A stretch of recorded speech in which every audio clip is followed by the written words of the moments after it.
नमस्कार, स्वागत है आपका विंध्य भारत में। मैं आपके साथ साक्षी गुप्ता। आइए बढ़ते हैं खबरों की ओर। पंडित धीरेन्द्र कृष्ण शास्त्री, उम्र 26 साल। लोग इन्हें बागेश्वर सरकार के नाम से भी जानते हैं। बागेश्वर धाम में लगने वाले दरबार के कारण सोशल मीडिया पर इनके लाखों फॉलोअर्स हैं, लेकिन लोगों को इनकी सलाह है कि सोशल मीडिया के चक्कर में मत पड़िए। एक प्रवचन के दौरान कह चुके हैं कि शादी करेंगे, इसके पीछे इनका अपना तर्क है। आपको बता दें कि पिछले वीडियो में हमने पंडित धीरेन्द्र कृष्ण शास्त्री के विवादों और उनके आरोपों के बारे में बताया था, लेकिन आज हम आपको उनकी निजी जिंदगी से लेकर सोशल मीडिया के प्रभाव को लेकर बात करेंगे। काले लाल कपड़ों में अर्जी लगवाने से लेकर राजनीति में आने की संभावना पर चर्चा, जवाब, कभी चुटकी बजाते हुए तो कभी हंसकर। पहली बार अपनी शादी के बारे में खुलकर बात की, उनसे हुई खास बातचीत के बारे में हम आज को आपको बताएंगे। हमारा पहला सवाल था धीरेन्द्र कृष्ण शास्त्री से, बागेश्वर सरकार बनने के सफर को आप कैसे देखते हैं? इस पर उन्होंने कहा, यह परंपरानुगत प्राप्त मार्ग है।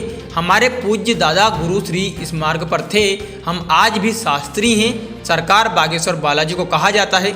ना तो हम अपने आप को सरकार मानते हैं, ना हम सरकार हैं। सरकार तो एक ही है, वह है बागेश्वर बालाजी की सरकार। इसमें रहस्य सिर्फ गुरु कृपा है। गुरु बलवान तो चेला पहलवान होता है। उम्र मायने नहीं रखती, संकल्प मायने रखते हैं और संकल्पों की कद्र होती है। अगर सनातन का जुनून होगा तो अवस्था कुछ भी हो, व्यक्ति अनेक लोगों को एक साथ जोड़कर राम से जुड़ सकता है, क्योंकि राम का नाम जोड़ने का ही कार्य करता है। हमारा दूसरा सवाल था, कोरोना काल में आपकी ख्याति देश दुनिया में बढ़ी, क्या सोशल मीडिया को भी आप इसकी एक वजह मानते हैं? इस पर उन्होंने कहा, दरबार तो 11-12 साल से लग रहा है।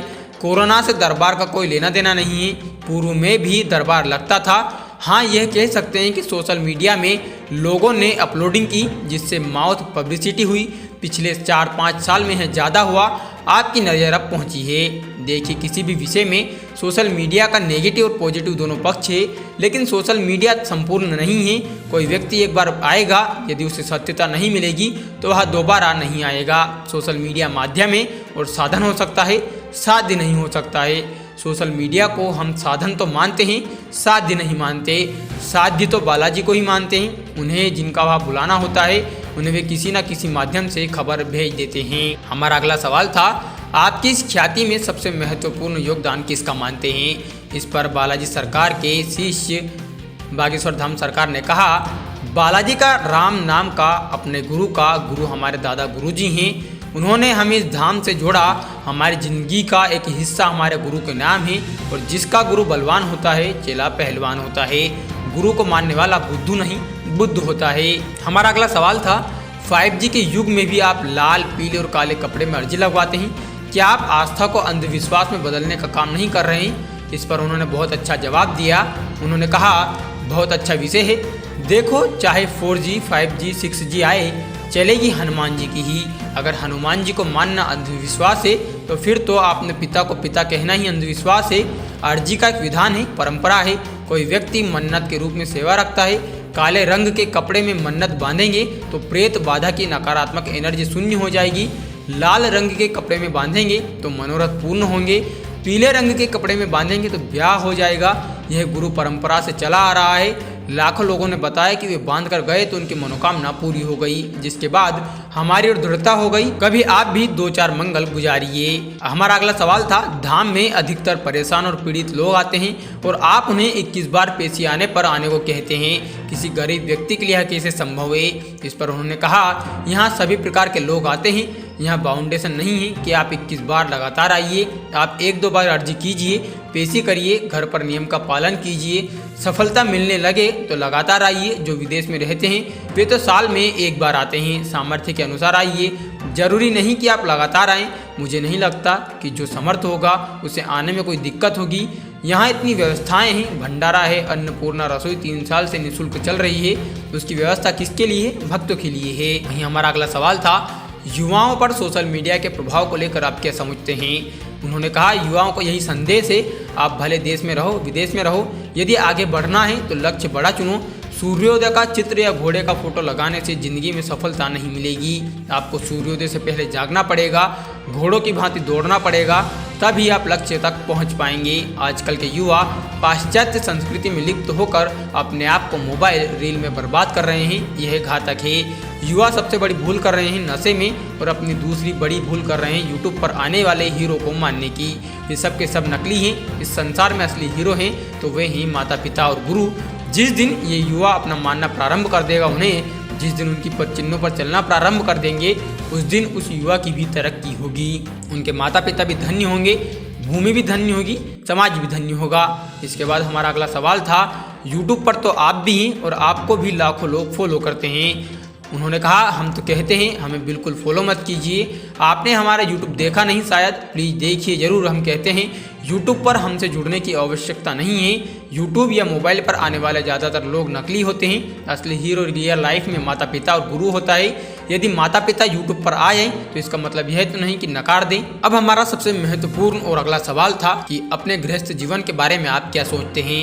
इस पर बागेश्वर धाम सरकार ने कहा, बहुत अच्छा, बहुत जल्द। और उन्होंने हंसते हुए ये जवाब दिया और कहा कि आप तैयार रहिएगा। इसके बाद हमारा अगला सवाल था, आपके भक्तों को यह खुश खबर कब तक मिलेगी। इस पर उन्होंने कहा, भक्त तो बालाजी के हैं, हमारा तो परिवार है, बहुत जल्द खुश खबर मिलेगी 2 साल के अंदर। वहीं उनसे सोशल मीडिया पर सवाल को लेकर हमने जब पूछा कि सोशल मीडिया पर इसे लेकर किसी के साथ आपका नाम भी जोड़ा जाता है, इसमें कितनी सच्चाई है, तो उन्होंने कहा यह सब व्यूअर्स के चक्कर में होता है, झूठे हैं, मिथ्या हैं। और इसके बाद हमारा अगला सवाल था, यानी आप जल्द ही गृहस्थ जीवन में प्रवेश करेंगे। तो इस पर बागेश्वर धाम सरकार धीरेन्द्र शास्त्री ने जवाब दिया, श्योर, इसमें कोई संदेह नहीं है।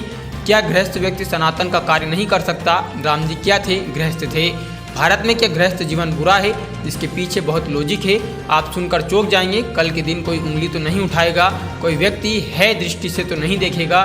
गृहस्थ जीवन जिएंगे, अपने समाज की सेवा भी करेंगे, बालाजी की सेवा भी करेंगे। हमारा अगला सवाल था, क्या आप ऐसा मानते हैं कि गृहस्थ जीवन का पालन नहीं करेंगे तो उंगली उठ सकती है?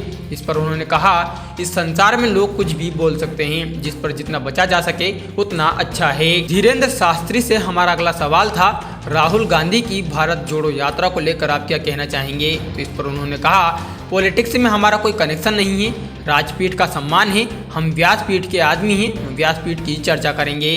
अब हमारा अगला सवाल था, क्या आपके भक्त कभी आपको राजनीति में देखना चाहेंगे? तो उन्होंने कहा, धर्म और राजनीति दोनों एक दूसरे के पूरक हैं, लेकिन हमारा राजनीति से कोई कनेक्शन नहीं है, न मन में ऐसा कोई संकल्प है, न कोई ड्रीम। हमारा संकल्प बहुत उल्टा है, सामाजिक संरचना का, हिंदू एकता का, भारत विश्व गुरु बने, इसका संकल्प है। इस पर बात करें कि ये कैसा हो सकता है। अब हमारा अगला सवाल था कि आपके संकल्प को पूरा करने में राजनीति भी एक माध्यम हो सकती है। इस पर उन्होंने कहा, पॉलिटिक्स माध्यम हो सकती है पर संपूर्ण नहीं। अब हमारा अगला सवाल था, क्या कभी किसी पार्टी में आपको ऑफर दिया है? इस पर उन्होंने कहा, उस पर हमने कभी ध्यान नहीं दिया, इग्नोर किया। अभी तो हमारे पास इतनी हिम्मत जुटाकर कोई नहीं आया, ईश्वर करे कि वो हिम्मत न जुटा पाए। इसके बाद हमारा अगला सवाल फिर से हमने किया, फिर भी कोई ऑफर लेकर आ गया तो आप क्या कहेंगे? उन्होंने कहा, नो। सवाल, बागेश्वर धाम सरकार को लेकर भविष्य की आपकी क्या प्लानिंग है? बागेश्वर धाम को लेकर तो नहीं है, हाँ सनातन धर्म को लेकर है। हम बहुत जल्द ही बागेश्वर धाम से ओरछा तक हिंदू एकता यात्रा, सामाजिक समरसता यात्रा निकालेंगे। गांव-गांव पर घर घर तक जाएंगे, रास्ते के गांव में हिंदू एक हो इसकी शपथ दिलाएंगे। जिस तरह अन्य लोग ब्रह्मा विष्णु महेश भगवान नहीं है, इनको नहीं मानेंगे, ऐसी शपथ दिलवाते हैं, उसी तरह हम कहेंगे ब्रह्मा महेश विष्णु एक ही हैं, इस धरती के इष्ट हैं। गीता के श्लोक के साथ शपथ दिलवाएंगे कि स्वप्न में भी किसी दूसरे धर्म के विचार में नहीं आए। 7-8 दिन की पद यात्रा होगी, मध्य प्रदेश में धूम होगी, एक नई शुरुआत होगी, सनातन की एक नई लकीर खींचेंगे। इसके बाद हमारा अगला सवाल था, इस तरह की यात्रा राजनीतिक मुद्दा तो नहीं बन जाएगी? इस पर बागेश्वर धाम सरकार ने कहा, हमारी तो खुद की पार्टी है, हमें किसी पार्टी से क्या लेना देना। खुद की पार्टी है बजरंगबली पार्टी, उसका चुनाव चिन्ह भी मुग्दर है, उसका नारा भी है जो राम का नहीं किसी काम का नहीं, vote for you my dear. इसके बाद हमारा अगला सवाल था, फिर भी मुद्दा बना तो क्या? लेकिन उन्होंने इसके बाद कहा, लोग मुद्दा तो कुछ भी बना सकते हैं, हम तो किसी भी पॉलिटिक्स में इन्वॉल्व नहीं हैं, हमारे तो सभी पार्टी के डिवोटी हैं, शिष्य हैं, सभी पार्टी के अनुयायी हैं, सभी पार्टी हमें सपोर्ट करती है, करना भी चाहिए क्योंकि हम सनातन का कार्य कर रहे हैं। यात्रा में राजनीति से जुड़े लोग आए तो वेलकम, नहीं आए तो भीड़ कम। इसके बाद हमारा आखिरी और अंतिम सवाल था, आपने वनवासी रामकथा का संकल्प लिया है? इस पर बागेश्वर धाम सरकार धीरेन्द्र कृष्ण शास्त्री ने कहा, हमने बहुत अनूठा संकल्प लिया जो देश के लिए बहुत ही आवश्यक है। अपने निजी खर्च से जंगल में जाकर वनवासियों को वनवासी राम कथा सुनाएंगे। टेंट व्यवस्था भी धाम की होगी, भंडारा भी धाम की ओर से होगा, किसी से कोई दक्षिणा नहीं लेंगे। देश के इतिहास में बड़े बड़े पॉलिटिशियन, फिल्म स्टार को मंच पर जाकर आरती करते हुए देखा होगा, लेकिन यह ऐसा आयोजन होगा जिसमें बड़े बड़े लोग नीचे बैठकर ताली बजाएंगे और जो केवल बड़े लोगों के लिए ताली बजाते हैं वे मंच पर खड़े रहकर आरती करेंगे और भगवान राम की जय बोलेंगे। एक आयोजन हो चुका है, अगला मंडला जिले में किया जाना है। फिलहाल के लिए इतना ही। खबरों का सिलसिला लगातार जारी है, बने रहिए हमारे साथ। नमस्कार।